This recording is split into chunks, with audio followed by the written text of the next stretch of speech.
But मुझे सिर्फ एक ही रीजन पता है कि इसको लेमन ग्रास क्यों बोलते हैं, क्योंकि जब आप इसे तोड़ेंगे ना और स्मेल करेंगे तो एक लेमन की स्मेल आती है। अपने यहाँ जो एडवर्टीजमेंट्स नहीं आती है क्या, ये वॉशिंग पाउडर में लेमन ग्रास लेमन का स्मेल आता है, तो उसमें एक्चुअली लेमन नहीं डाला जाता है, उसमें इसके ऑयल निकाल के वो डाला जाता है, वो उसको लेमन का स्मेल देता है। और ये बहुत बहुत इजी टू ग्रो है, बहुत कम मेंटेनेंस चाहिए। तो आइए जानते हैं इस प्लांट के बारे में। बिफोर कमिंग टू नो कि इस प्लांट का केयर कैसे करते हैं, let's talk something about the benefits of this plant. ये प्लांट की जो लीव्स होती है ना, ये किसी भी चीज में फ्लेवर देने के बहुत काम आती है। चाय जो हम अदरक वाली पीते हैं, तो वैसे ही इसका लेमन ग्रास की चाय भी बहुत अच्छी बनती है। कर्ड वगैरह पे सुखा के आप डाल सकते हैं। इवन डिओड्रेंट और जो कॉस्मेटिक्स होते हैं उसमें इसका एसेंशियल ऑयल डलता है। आपका जो हार्ट के लिए कोलेस्ट्रॉल वगैरह के कम करने के लिए इसका यूज होता है। विटामिन ए होता है, बहुत सारे बेनिफिट्स होते हैं, तो जरूर इसे अपने घर पे उगाइए। अब बात करते हैं इसकी केयर की। ये प्लांट एक बार लगाया तो सालों साल आपके साथ रहेगा, मतलब ये परमानेंट प्लांट है ना। लगेगा कैसे, जैसे यहाँ पे ये जो इसकी स्टेम होती है, ये इसमें से सेपरेट करके आप आराम से लगा सकते हैं। नहीं तो इसकी सीड्स आती है, सीड से भी आराम से लगेगा और हार्डली 8-10 दिन में वो सीड भी जर्मिनेट हो जाती है। जैसे गेहूं के बाले नहीं आते कि ऐसे ऊपर, तो उसी तरह से इसकी सीड्स भी आती है, उससे भी लगता है। हाँ, बस थोड़ा सा ध्यान रखना कि इसकी जो ये पत्तियां होती है ना, थोड़े से इसमें चुभता है बहुत ज्यादा, इसके पास में जाओ तो just take care of that. पहले बात करते हैं इसको सॉइल कैसी चाहिए।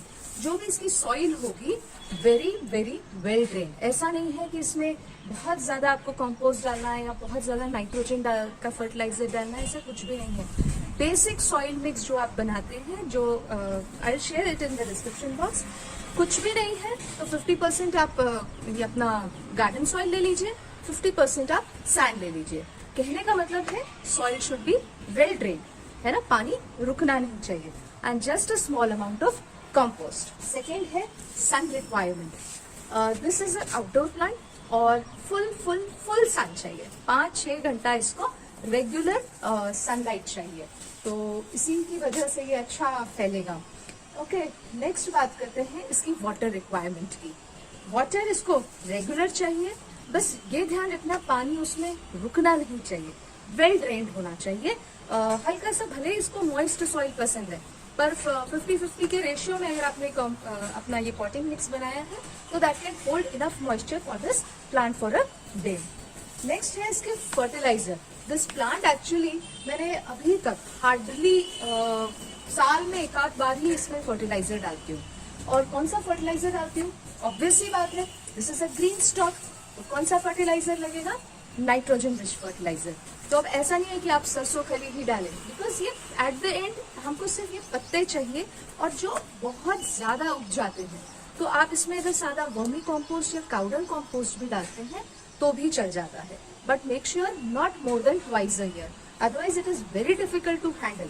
ये आप चलेंगे ना तो ये इसके जो पॉइंट्स है ना, ये आपको चुभते हैं और खा जो भी। हाँ, अब बात करते हैं इस प्लांट के पेस्ट के बारे में। बहुत ज्यादा इसमें पेस्ट नहीं लगता, लेकिन जो जनरली जो लगता है वो है इसको रस्ट लगता है। जैसे लोहे पे कैसे जंग लग जाती है ना, उसी तरह का ये रस्ट। जैसे ग्रेप वाइन में जनरली रस्ट का प्रॉब्लम आता है, रोज में आता है, उसी तरह इस प्लांट में रस्ट का एक प्रॉब्लम आता है।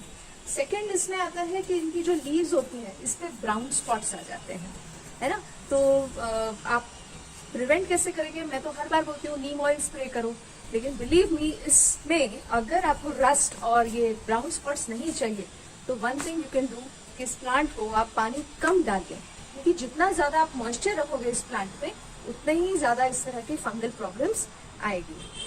दो ये परमानेंट प्लांट है, बट 3 चीजें इसे बिल्कुल किल कर सकती है। द फर्स्ट थिंग, मैंने अभी कहा पानी कम डालो, पर इतना भी कम मत डालो कि ये प्लांट मर जाए। तो lack of water can kill it, so maintain a level कि ये प्लांट को जितना बर्दाश्त हो उतना ही पानी दो। ऑब्वियसली अगर लैक ऑफ वाटर है तो ओवर वाटर से भी फंगल अटैक होंगे और ये प्लांट मर सकता है। Second is lack of nitrogen. तो जब आप अपनी सॉइल को वंस इन अ ईयर भी अगर हैंडफुल ऑफ नाइट्रोजन देते हैं, handful of nitrogen I mean cow dung compost, vermi compost, anything, it's more than enough for 12 inch pot. 2 बार से ज्यादा मत डालिए, बहुत ज्यादा डालेंगे ग्रो बहुत ज्यादा होगा और वो आपका गमला संभाल नहीं पाएगा। कम डालेंगे तो प्लांट खराब हो सकता है। थर्ड रीजन, इसमें जो रस्ट आएगी वो एक रीजन है इस प्लांट को खत्म करने के लिए। ये 3 चीजों का ध्यान रखिए, ये प्लांट आपके साथ सालों साल रहेगा। नेक्स्ट बात करते हैं इसके प्रोपगेशन की। जैसे स्टार्टिंग में बताया, इसकी सीड से भी प्रोपगेट होता है या ऐसे कि जो डंडे निकलते हैं ना, इसको आप मदर प्लांट से सेपरेट करके आराम से लगा सकते हैं। वेरी इजी है ना, बहुत इजी है। एक चीज ध्यान रखना, this is a permanent plant. अब इसकी कटिंग कैसे करेंगे, हाउ आई डू, कि इसको वंस इन अ ईयर पूरा A to Z यहाँ से कटिंग कर देती हूँ। तो इससे क्या होगा कि नए प्लांट्स निकलेंगे, नई लीव्स आएंगी। और जो पार्ट ये कट करते हैं ना, इसको सुखा के रख लीजिए, आपके चाय में, आपके सैलेड के ऊपर स्प्रिंकल करने के बहुत काम आएगा। It gives very nice test, है ना। So it's really easy and सालों साल आपके साथ चलने वाला है ये plant. Hope you will grow it. Moreover, you will like this video, share this video, and of course, subscribe my channel.